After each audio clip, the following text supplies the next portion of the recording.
sem že enkrat bila v Postojnski jami in sem tudi sicer že videla človeško ribico, ampak sem bila še čisto majhna, tako da se ne spomnim več točno, kako izgleda. Zara, ti si jo videla? Ne še. A nam bojo to med vožnjo kapljale kapljice na glavo, ali kaj? Ja, skoraj sigurno. Ker jama je taka, da v njej skozi po malem dežuje. Zdaj pa temno. Ja, jame so čisto temne. Wow, kako je lepo. Nobene svetlove ni noter.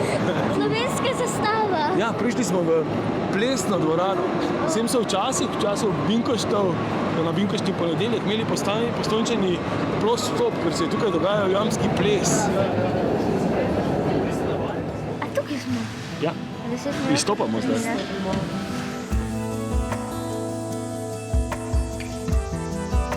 A to, kar vidimo tukaj na tem ekranu, a to so jajčeca od človeške ribice? Ja, tukaj vidimo jajčeca, ki jih je naša človeška ribica začela odlagati pred skoraj 14, malo več kot 14 dnevi. Kaj mislite, koliko jih je? A jih boste prešteli? Ja. Okej.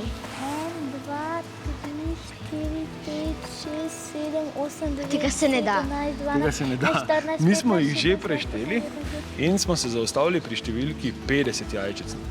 A imate vsako leto v Postojnski jami mladičke človeških ribic ali je to samo tako redki pojav?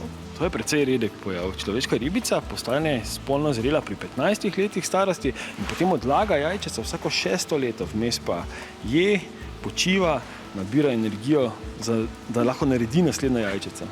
Kdaj bo potem zdaj iz jajčec prišlo teh 50 človeških ribic? Če bo sreča, se bo iz teh jajčec izleglo nekaj ličink in do takrat bo preteklo še kakšnih 120 ali več dni.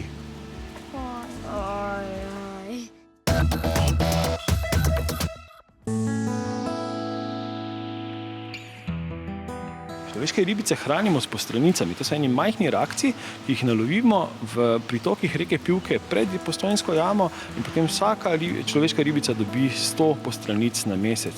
Je pa zanimivo, da v naravi lahko človeške ribice preživijo 10 let, brez da pojedo karkoli. To je pa veliko. Kolikokrat na dan pa hranite človeško ribico? Človeške ribice pa ne hranimo dnevno. One dobijo hrano enkrat na mesec, potem pa skozi gledamo, koliko rakcev še plava v akvariju. Bom lahko pobožala človeško ribico? To pa ne. Zakaj Človeške ne? ribice so zelo take nežne živali, ki živijo v vodi in imajo tako nežno kožo in če bi se jo dotaknili, bi poškodovali njeno kožo oziroma najprej bi jo odnesli iz sluz, potem pa poškodovali kožo in človeška ribica bi lahko zbolela na tistem mestu, kjer bi se jo dotikali. A če bi se samo s konico prsta tudi? Tudi ne. A bi se dal človeško ribico kupiti za doma, da jo imaš v akvariju? Danes ne več. Včasih so človeške ribice prodajali kot spominke. Ena izmed glavnih stvari pred 200 leti, recimo, ko si obiskal Postojnsko jamo, je, da si kupil en kapnik pa človeško ribico kot spominek. In vse so umrle. A v Postojnski jami poleg človeške ribice živijo še kakšne druge živali? Ja, Postojnska jama je z živalskim svetom najbogatejša jama na svetu. Ja, tukaj živi 175 različnih vrst živali. Je pa tukaj pri nas v Postojni en jamski svetilničar Luka Čeč tudi odkril prvo jamsko žival na svetu. Enega majhnega hroščka, drobnovratnika. A boste poskušali uganiti, kateri hrošček je to? Aj tale? Ne. Mogoče tale? Aj ta? Aj tale? Ne. Tale? Ne. Vedno bližje sta. To? To ni hrošček? Tukaj je, glejte. Tukaj. Od spodaj. Tukaj? To? Ja.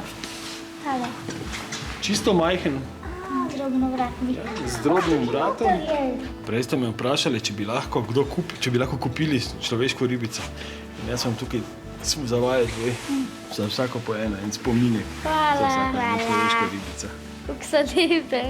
Srčka nista. Pa jih bom pa imela vsem doma, pa jih bom lahko božala.